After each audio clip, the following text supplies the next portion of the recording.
성공 시작, 실패 끝, 행복 시작, 불행 끝. 자, 이번 시간부터는 우리가 3편하고 1편에 대해서 정리하도록 해야 되겠죠.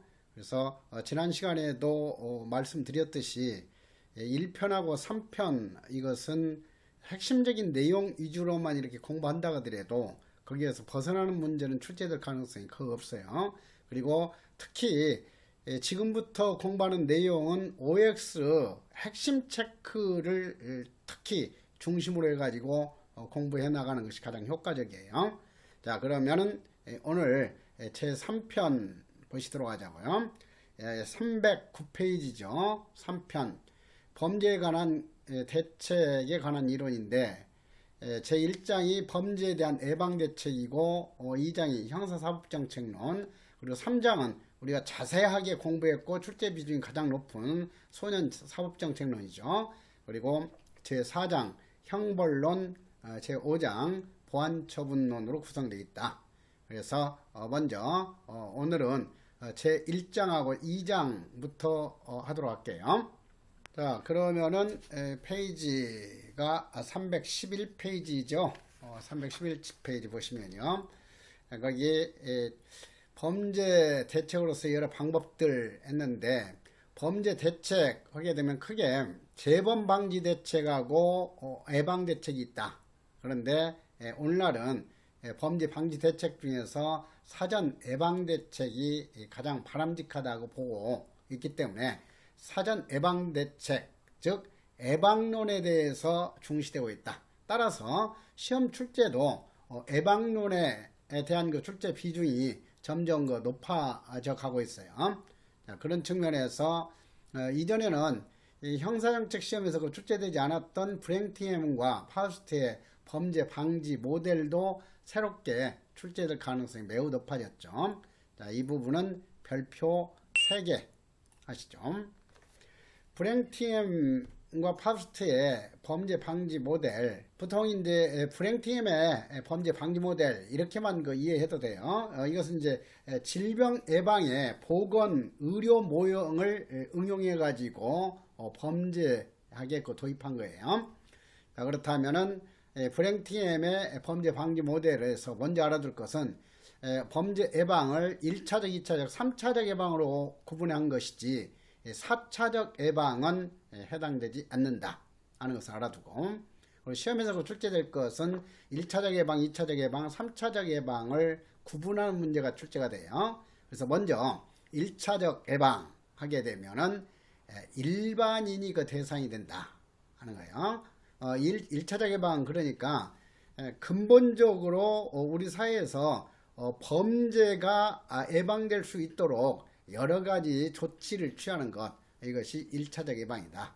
따라서 이제 건축 설계라든가 도시 설계, 그리고 조명이라든가 문에, 출입문에 자물쇠 장치하는 것, 시민 순찰 도는 것, 그리고 이제 경찰이 수시로 이렇게 방범 활동 차원에서 경찰차가 이렇게 돌아다니고 순찰 활동을 하고 하는 것, 그리고 민간 경비를 구성해 가지고 자율 방범대 활동 펴는 거, 그리고 형벌과 관련해서는 일반 예방을 통해서 그러한 범죄를 하게 되면은 어떠한 불이익을 당하는가, 겁을 줘 가지고 유화를 해 가지고 범죄를 미연에 예방시키는 조치, 그리고 일반인을 대상으로 해서 어떻게 해야 범죄 피해를 당하지 않을 것인지 범죄 예방 교육하는 거, 이런 것들이 다 1차적 예방에 해당한다 하는 것은 논리적으로도 쉽게 이해가 되죠.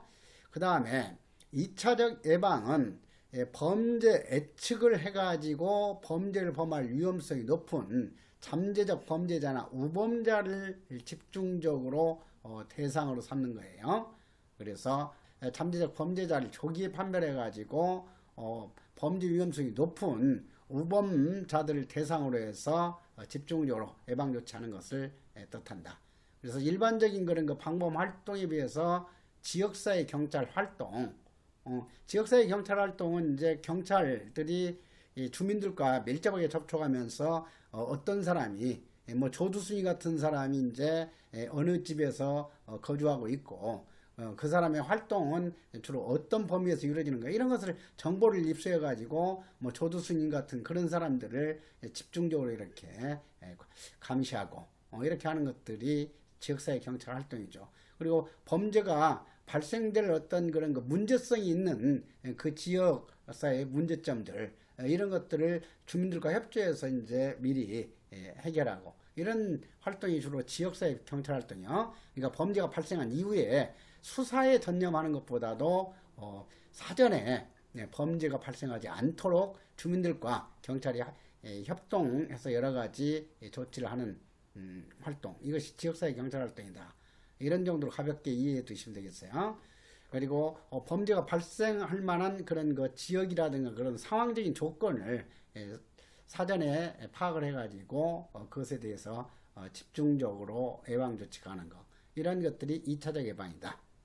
그리고 3차적 예방하게 되면 이것은 예방이라고 하지만 재범 방지에 해당하는 거예요. 그렇기 때문에 실제 범죄인이 대상이 된다.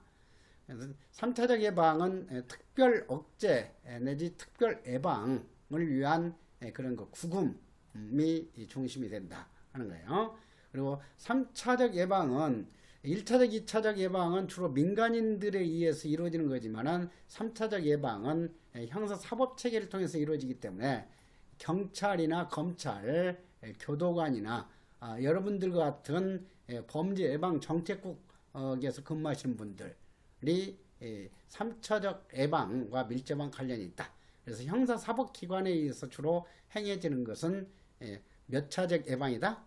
3차적 예방이다. 이런 문제가 출제가 되는 거예요. 그래서 1차적, 2차적, 3차적 예방에 해당하는 그런 거 조치들이 어떤 것인가 하는 정도로 파악해 두시면 되겠어요. 그리고 이런 그 내용들은 통독해 가면서 읽어 두시면 돼요. 자세히 암기하려고까지는 할 필요가 없어요. 이런 것들은 이제 앞으로 OX의 핵심 체크에서 강조한 내용 위주로 공부하고 그 다음에 이제 2단계 기출 예상 문제에서 구체적으로 다루는 내용 위주로만 공부한다 그래도 충분해요. 그 다음에 범죄 대책의 기본 모델과 관련해서 출제가 잘 되는 것은 바로 이 세 가지 범죄 대책 모델 구분하는 문제예요. 재퍼리가 제시한 범죄 통제를 위한 세 가지 범죄 대책 모델 이것은 전형적으로 형사정책 시험에서 자주 출제가 될 거니까 별표 3개 하도록 하시죠. 재퍼리는 세 가지 범죄 대책 모델 유형으로서 범죄 억제 모델과 사회 복귀 내지 재사야 모델, 환경 설계를 통한 범죄 예방 모델을 제시하면서 사전에 근본적으로 예방하는 활동이 바로 환경 설계를 통한 범죄 예방이죠. 그래서 재퍼리는 환경 설계를 통한 범죄 예방이라는 용어를 최초로 제창한 학자인데 이 환경 설계를 통한 범죄 예방 모델을 특히 강조했다 하는 것을 알아둘 필요 있죠. 그리고 환경 설계를 통한 범죄 예방은 방금 전에 공부했던 그런 브랭팅햄의 범죄 예방 모델하고 비유하면은 1차적 예방에 해당이 된다 하고 볼 수 있죠. 그리고 사회복귀 모델은 3차적 예방에 해당이 되는 것이고 범죄 억제 모델 이것은 1차적 예방에 해당이 된다. 그래서 이 범죄 억제 모델에서 억제라는 것은 앞으로도 공부하겠지만은 일반 예방과 같은 개념으로 이해해도 돼요. 그래서 범죄 억제 모델은 특히 특별 예방 대책을 강조했다. 이런 식으로 바꾸는 문제가 출제가 돼요. 범죄 억제 모델은 형벌의 신속성, 엄중성, 확실성을 통해서 일반 예방 효과를 높임으로써 범죄를 예방하는 것을 억제 모델이라고 한다. 그래서 이것은 고전주의나 억제 이론의 바탕을 둔 그런 범죄 방지 대책 모델이다. 이렇게 볼 수 있고요. 그리고 사회복귀 모델은 결정론적인 실중주의의 바탕을 둔 그런 범죄 예방 모델이다. 이것을 좀 이해하시면 되겠어요. 그래서 앞으로 그 시험에 있어서도 어렵지 않게 범죄 억제 모델하고 사회 복귀 내지 재사회 모델, 환경 설계를 통한 범죄 예방 모델, 특히 이제 이 억제 모델하고 사회 복귀 모델을 구분하는 문제가 자주 출제가 될 거예요. 그래서 그런 정도로 알아두도록 하고, 그 그다음에 이제 그 뉴만의 범죄 예방 모델과 관련해서도 뉴만은 방어 공간이라는 개념을 최초로 제시한 학자이기 때문에 방어 공간에는 어떤 요소들이 있는가. 그래서 네 가지 요소, 영역성, 자연적 감시, 이미지, 환경, 이 개념을 연결해서 이해하는 정도로 파악해 주시면 되겠어요. 그 다음에 환경 설계를 통한 범죄 예방이라는 것은 방금 전에 공부했던 제프리가 최초로 제시했던 예방론이죠. 자, 그래서 이 환경 설계를 통한 범죄 예방하게 되면 한마디로 말해서 물리적 환경 설계를 통해서 범죄 예방하는 전략을 가리켜서 환경 설계를 통한 범죄 예방이라고 한다.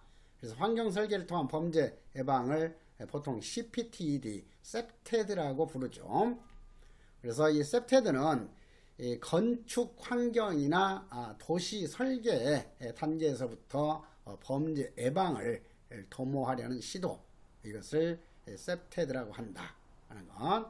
그래서 으슥한 골목길이 있으면 그런 그 골목길에 가로등을 이렇게 설치하고 그 다음에 거기 이제 좀 낙후된 그런 그 도심 지역이라든가 이런 데 이제 말끔하게 이렇게 정비를 해가지고 담장에다가 아름답고 밝은 어떤 그림을 쫙 그려준다든가 이런 것들이 다 이 셉테드의 일환이다. 이렇게 볼 수 있어요. 그래서 셉테드 환경 설계를 통한 범죄 예방과 관련해서는 이 셉테드의 원리와 방법을 구분하는 문제가 주로 출제가 될 거예요. 그래서 자연스러운 감시, 자연스러운 접근 통제, 영역성 강화, 그리고 부가 원리로서 주민 활동의 활성화 제고, 주민의 활동의 활성화를 높이는 거죠. 그 지역 주민들이 활발하게 이렇게 나와가지고 서로 대화도 나누고 이렇게 집 밖으로 많이 활동하도록 하면은 자연스럽게 이제 잠재적인 범죄자들을 감시하게 되고 그렇게 함으로써 범죄를 그만큼 많이 예방할 수가 있겠죠.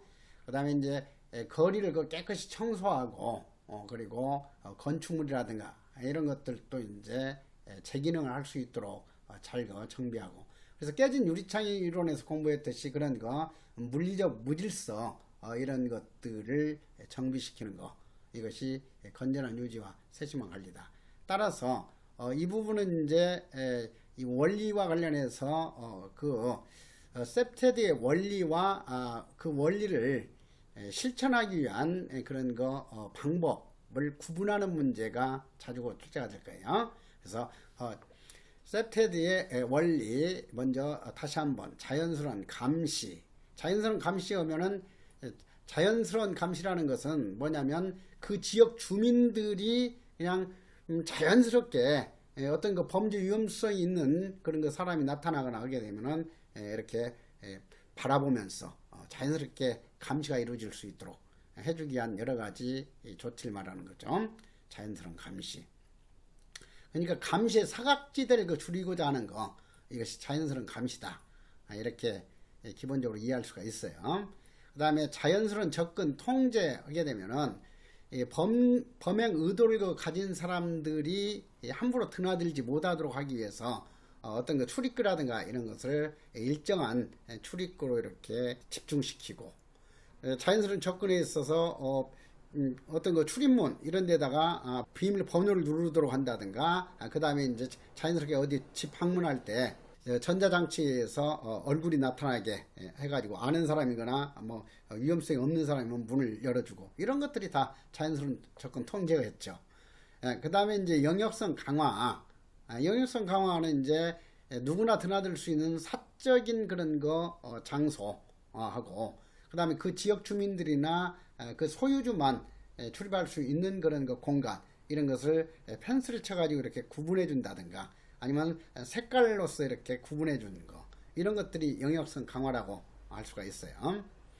그 다음에 주민 활동의 활성화 제고, 이것은 어떤 거냐면은 아이들이 놀이터에 이제 그 어른들도 나와서 서로 이야기도 나누고 하면서 아이들도 자연스럽게 돌볼 수 있게 해주고, 이렇게 해가지고 그 놀이터 주변에 편안한 어떤 이 그늘을 만들어 가지고 벤치를 마련해 주고, 그 다음에 이제 어떤 그 지역에 빈 건물이 있으면 그 빈 건물 이런 것을 카페 같은 걸로 이렇게 조성해 가지고 아주 값싼 가격으로 맛있는 커피라든가 이런 것을 판매할 수 있도록 해주고 하면은 주민들이 그냥 자주 그 카페에 모여서 이렇게 이야기도 나누고 하면서 친해지고, 그래서 그 지역에 살지 않는 낯선 사람들 같은 경우는 쉽게 구분이 될 수 있고, 그리고 이렇게 자연스럽게 이렇게 모여가지고 그런 그 범죄가 유발될 수 있는 그 장소 이런 것을 쳐다보면서 감시할 수 있게 해주고, 이런 것들이 바로 주민 활동의 활성화 제고라고 할 수 있죠.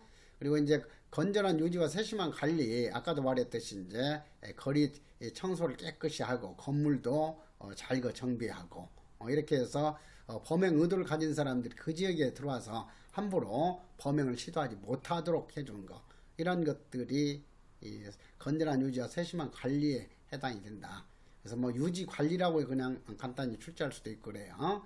그래서 이 부분에 있어서는 셉테드의 원리하고 그 원리에 해당하는 방법이나 개념 구분하는 문제가 출제가 될 거예요. 그리고 앞으로는 이거 이제 그 7급 시험에서도 그 출제된 바 있고 또 앞으로 9급 시험에서도 자주 그 출제될 거기 때문에 이것은 별표 4개 하도록 하세요.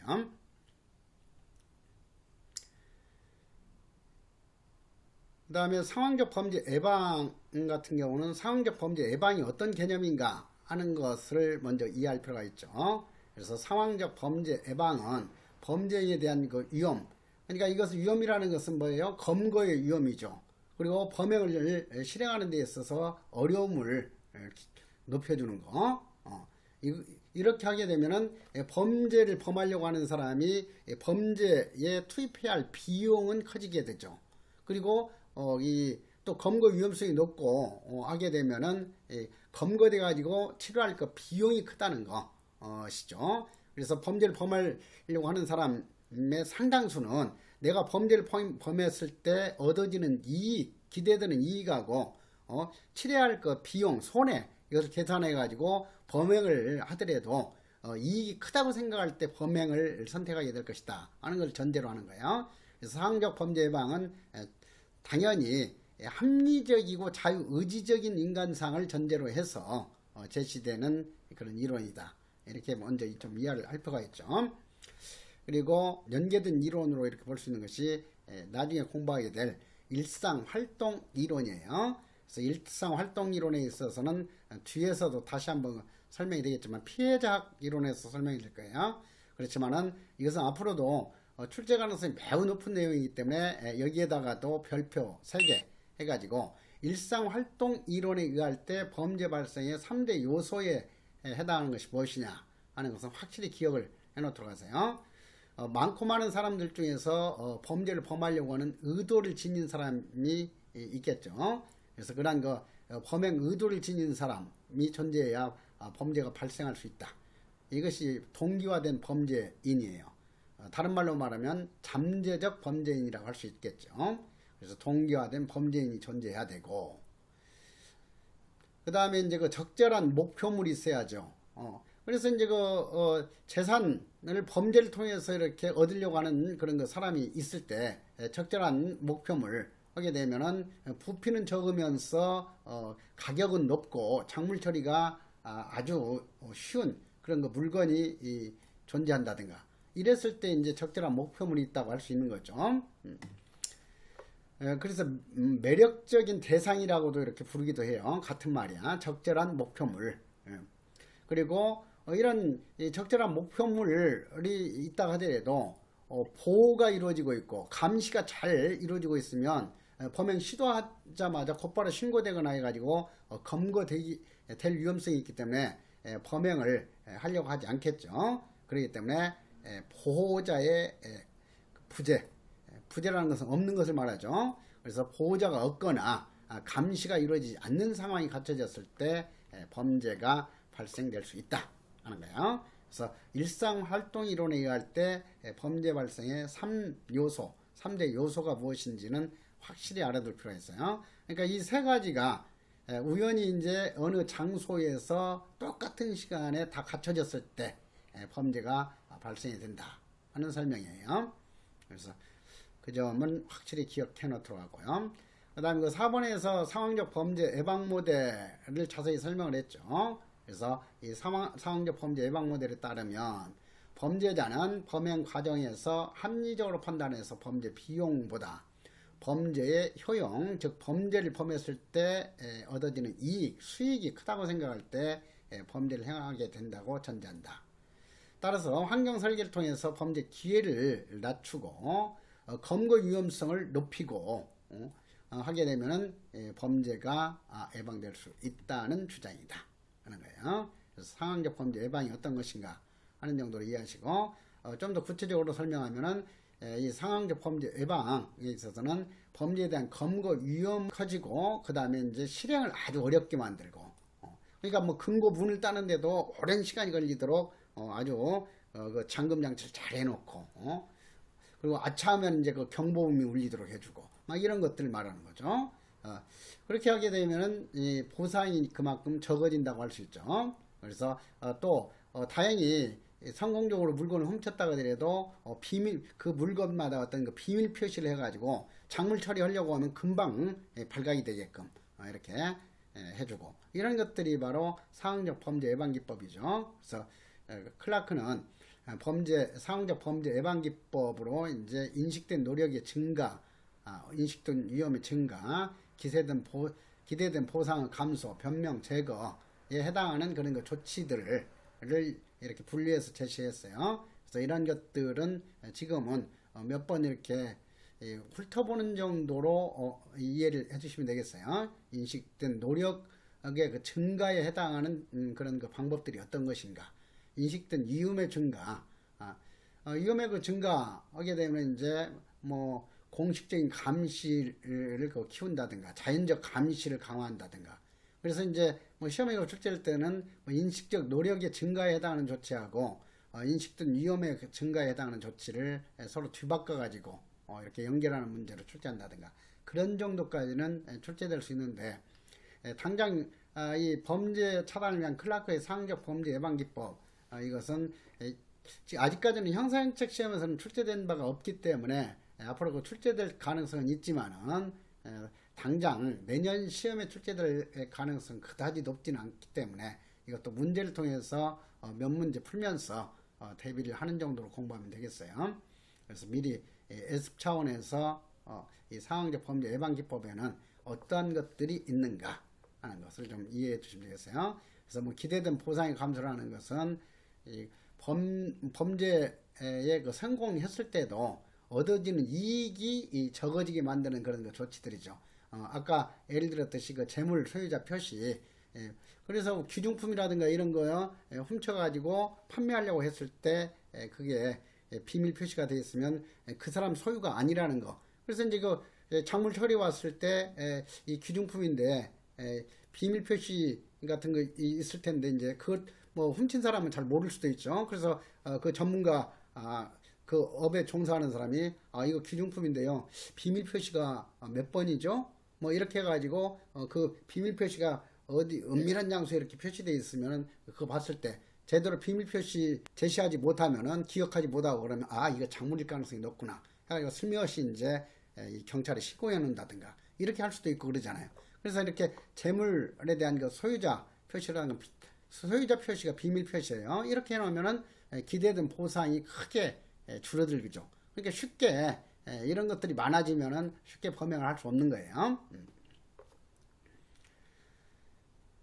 그 다음에 네피토의 상황적 범죄 예방에 대한 그 전이 효과론 이것도 상황적 범죄 예방 효과 범죄 예방 대책에 대한 평가 논리예요. 그래서 범죄 예방 조치를 하게 되면 그 지역뿐만 아니라 다른 지역으로 그 이익이 베네피트를 뭐 이익 또는 혜택 이렇게 번역해 놓고 있는데 형상책 교재들에서는 그래서 이익 또는 혜택의 확산 효과론 하게 되면은 예방조치 효과가 사회 전체적으로 널리 확산돼 가지고 범죄를 줄이는데 기여할 수 있다.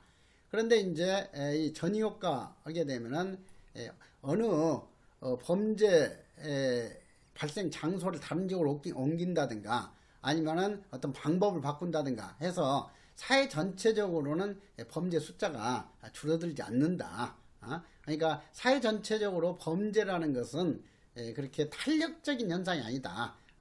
뭐 통계를 보더라도 한 사회에서 범죄 숫자는 거의 일정하다. 다만 이제 어느 지역으로 이렇게 옮겨가고 어떤 방법을 바꾸고 이런 거 효과만 나타날 뿐이다 하는 거예요. 그래서 범죄 예방에 대해서 부정적으로 평가하는 것이 바로 전이 효과론이다 하는 그 취지를 이해하고, 그래서 여기 풍선 효과의 비유를 한 거예요. 그런데 이것은 이제 이 전이 효과론을 주장한 대표적인 학자가 네피토예요. 그래서 네피토가 분류한 전이의 5가지 형태 가지고 앞으로 시험이 자주 출제가 되고 할 거예요. 그래서 이것도 별표 3개 해가지고 네피토의 전이 형태에는 5가지 전이 형태가 있는데, 시간적 전이, 공간적 전이, 전술적 전이, 목표물 전이, 기능적 전이가 있다. 그래서 시간, 이것은 이제 낮에 범죄를 범하기가 어려우면 밤으로 바꾼다든지, 밤에 이제 범죄 범하기가 어려우면 낮에 범죄를 행하도록 바꾼다든지, 이런 것은 뭐 쉽게 구분되죠. 시간을 바꾸는 거죠. 범행 시간을. 공간적, 영역적 전이라고도 불러요. 공간적 또는 뭐 장소적, 영역적 전 이렇게 번역을 하는데, 이것은 이제 뭐 장소만 바꾸는 거죠. 그러니까 일정한 구역 내에서 이렇게 범해지는 시간적 전이, 시간적 전이는 이제 같은 장소 일정한 그 영역에서 시간만 바꾸는 거고, 그렇지만 공간적 전이는 이제 강남에서 행하려고 했던 범죄를 강북으로 바꾼다든지 이렇게 영역을 바꾸는 거죠. 공간이나 장소 영역을. 그 다음에 전술적 정의 하게 되면은 이 같은 그 지역에서 전술 방법을 바꾸는 거예요. 그래서 이 개념으로 출제한다면은 전술적 정의나 기능적 정의가 좀 생소하기 때문에 문제 만들기가 좋겠죠. 그래서 전술적 정의는 범행 수단 방법을 교체하는 것이다. 그리고 기능적 정의는 범죄를 아예 이제 주거침입 절도를 하다가 이제 강도죄를 바꿔버린다든가, 소매치기 범죄를 하다가 보이스 피싱으로 바꾼다든가, 이런 것들이 바로 이 기능적 전이기 때문에 범죄의 유형을 바꾸는 것을 기능적 전이라고 부른다. 그 개념을 구분해서 알아두도록 하세요. 그 다음에 목표물 전이 하게 되면은 뭐 상점털이 하다가 이제 빈집털이로 바꾼다든가, 이런 거죠. 목표를 바꾸는 거. 그래서 이제 크게 말하면은 이 공간적 전이하고 나머지 4가지로 이렇게 구분되는데, 공간은 이제 어느 한 영역에서 범죄를 범하려고 했던 사람이 그 지역의 예방조치가 강화되니까 다른 영역, 다른 장소로 바꿔버리는 거죠. 그리고 나머지 시간적, 전술적, 목표물, 기능적 전이는 같은 지역 내에서 이제 시간대를 바꾼다든가 방법이나 수단, 그리고 범죄 형태, 목표 이런 것을 바꾸는 그런 거 유형이라고 할 수 있죠. 그 다음에 이제 나중에 다른 학자에 있어서 범죄자 전이라는 전이 형태가 또 제시되기도 해요. 그러니까 네피토의 범죄 전이 형태에 속하지 않은 것은 범죄자 전이 이런 정도로도 문제를 만들 수가 있으니까, 일단 네피토의 범죄 전이 형태 5가지를 확실히 기억해 놓도록 하세요. 그 다음에 범죄 예방을 위한 범죄 예측. 범죄 예측 하게 되면 이제 일기예보 하듯이 장차 어떤 사람이 이 범죄를 범할 가능성의 정도가 어느 정도인가를 평가 조사하는 제도가 범죄 예측 제도다. 이렇게 이해를 하시면 되겠어요. 그래서 범죄 예측을 하게 되면 그만큼 예방하기가 수월해지겠죠. 그래서 범죄 예측의 필요성 이런 것은 가볍게 이해할 수 있어요. 자, 그래서 밑줄 그어놓은 부분만 한번 보도록 하자고요. 범죄 예측은 초범 예방을 위한 보호 단계의 예측과 범죄가 이미 발생한 이후에 수사 단계에서 예측, 기소 단계에서 예측, 재판 단계 예측, 교정 단계 예측 등으로 나눌 수가 있다 하는 거. 그리고 범죄 예측의 역사와 발전, 이것도 종종 출제되는 내용이기 때문에 별표 2개 하도록 하세요.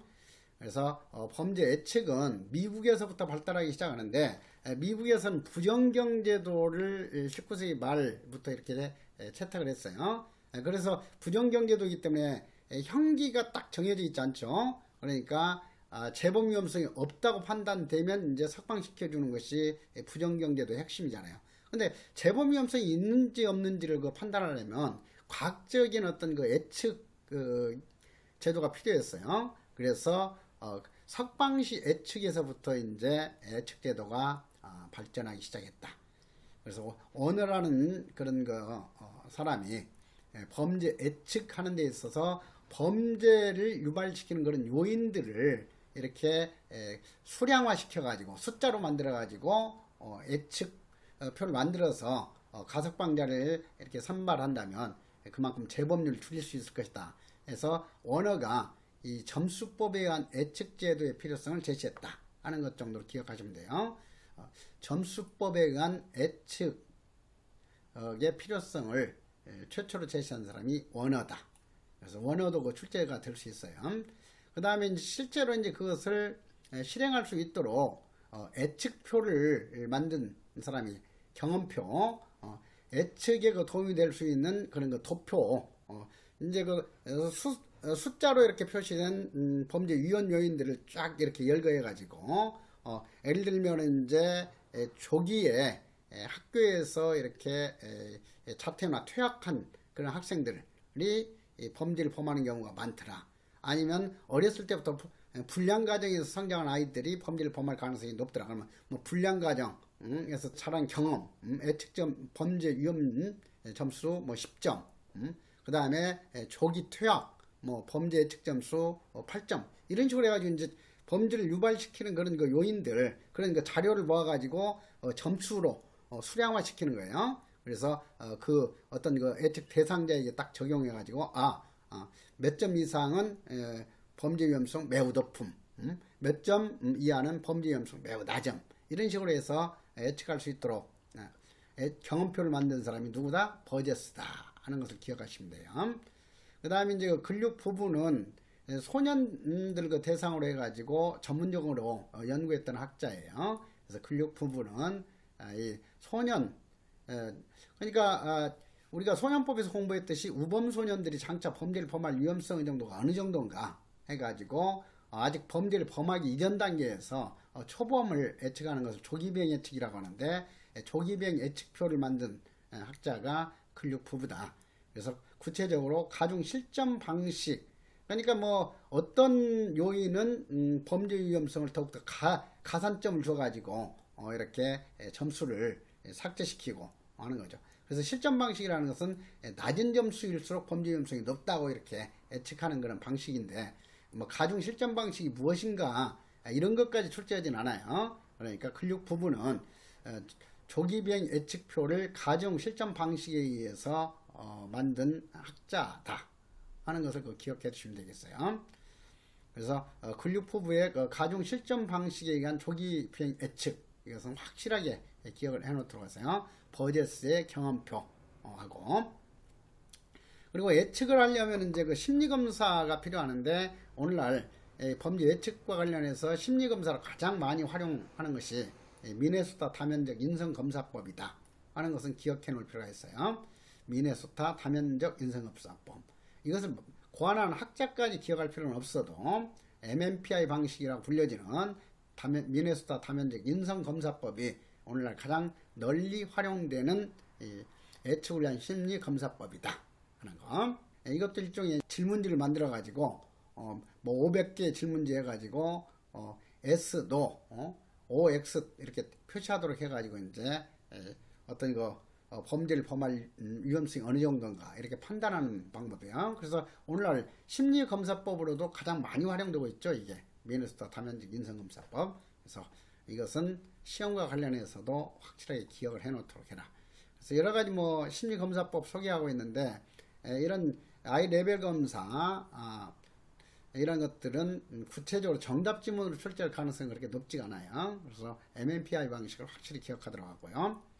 그 다음에 예방 및 사법 단계에 따른 범죄 예측, 이것은 이제 각 단계별로 예측 예측이 어떻게 적용되는가 하는 것을 설명하는 거예요.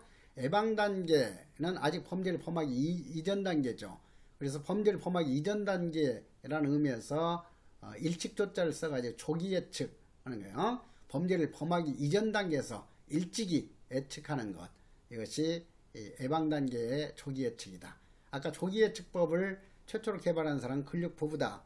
근육부부는 가정 실전 방식에 의한 조기 예측표를 제시했다. 이렇게 기억해야 하듯이 이런 거 조기 예측이 어떤 것인가 하는 거. 그래서 조기 예측은 아직 범죄를 범하기 이전 단계에서 예측하는 거기 때문에 비사법 예측이라고 하는 거다. 그리고 범죄가 발생한 이후에 예측하는 것을 사법 예측이라고 하는 거기 때문에 사법 예측은 수사 단계에서 예측, 기소 단계에서 예측, 재판 단계 예측, 석방 단계에서 예측이 사법 예측이다. 이렇게 개념적으로 논리적으로 이해를 하시면 되겠죠. 그래서 수사 단계에서 예측하게 되면은 경찰이나 검찰 단계에서 사건 처리에 있어서 어떤 사건을 이제 경찰 같으면 검찰에게 송치해 가지고 처벌받도록 할 것이냐, 아니면은 경찰 스스로 이제 훈방 조치를 할 것이냐, 이런 것 판단하기 위해서 예측이 필요한 거죠.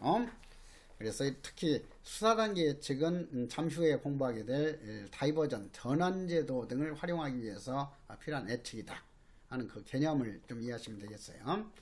그 다음에 재판 단계 예측은 형의 종류와 양을 구체적으로 정하는 데 있어서 자료가 필요한 거죠. 그래서 재판 단계 예측을 대표하는 제도가 판결 전 조사 제도다 하는 것까지 기억을 하시면 되겠어요.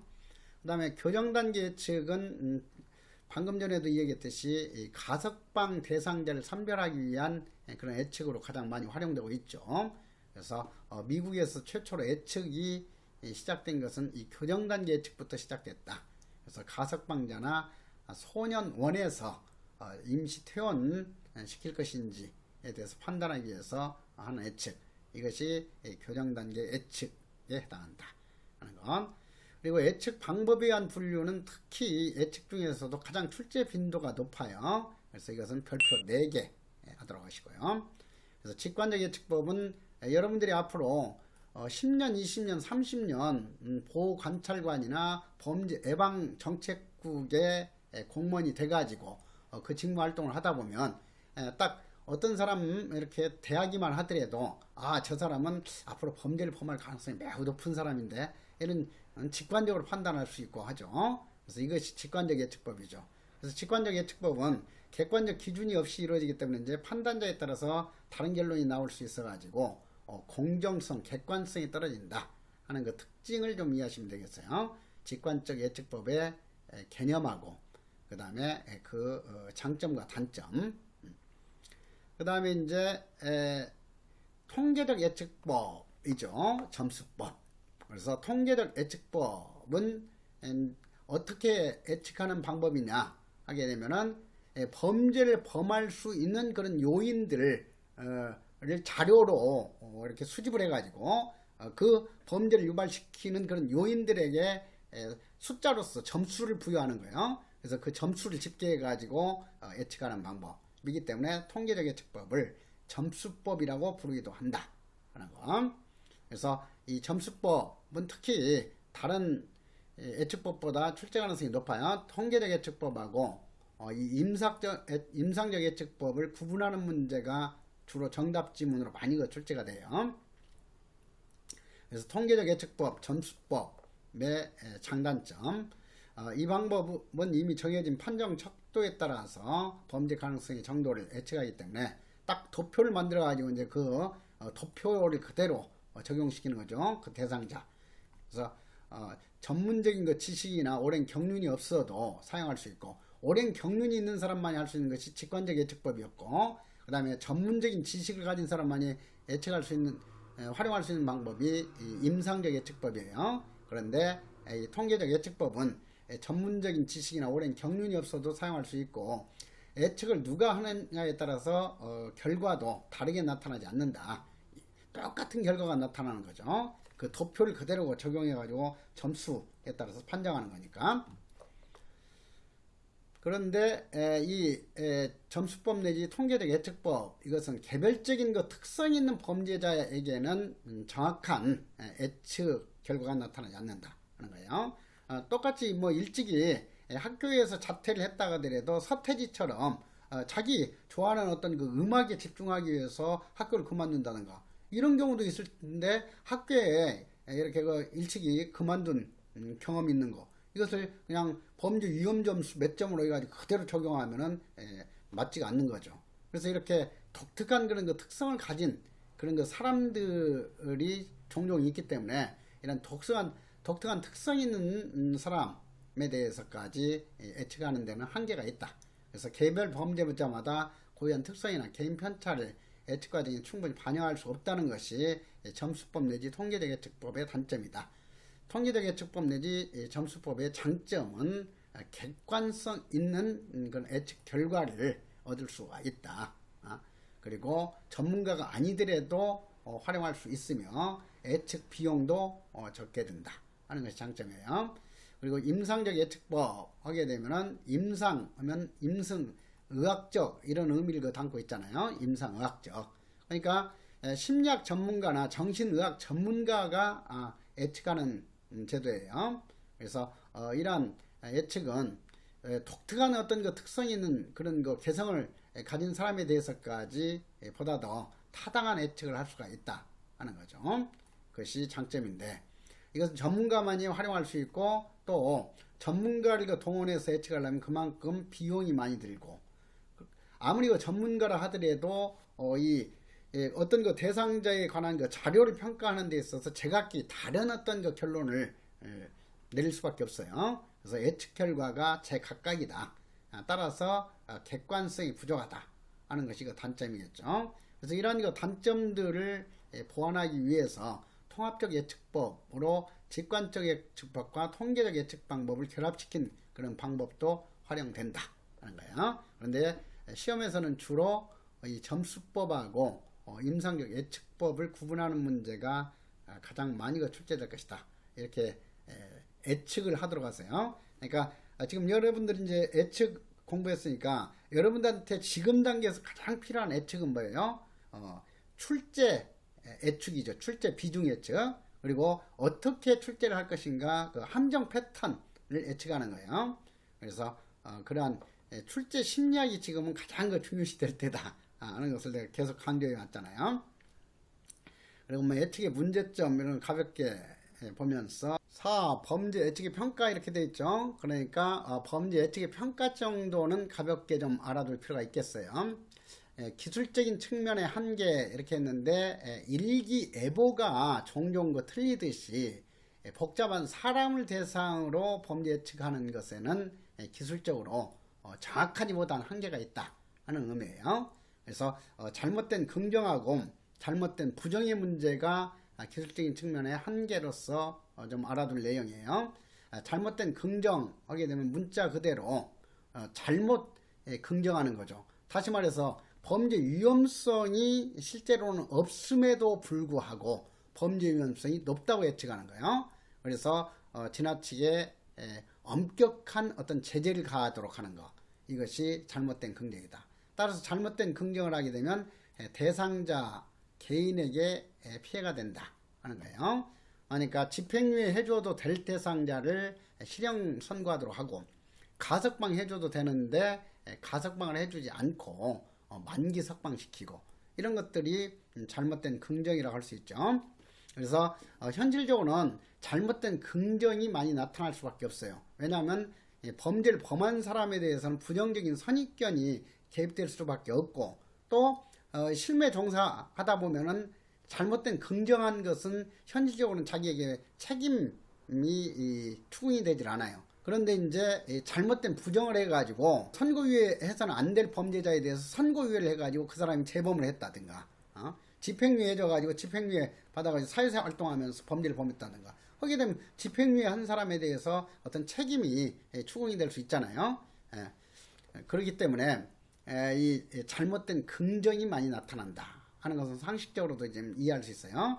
잘못된 부정은 현실적으로는 그렇게 많이 발생되지는 않아요. 웬만해가지고는 예측할 때 부정적인 선입관에 의해서 예측 범죄 위험성을 높게 평가하는 경우가 아주 많다.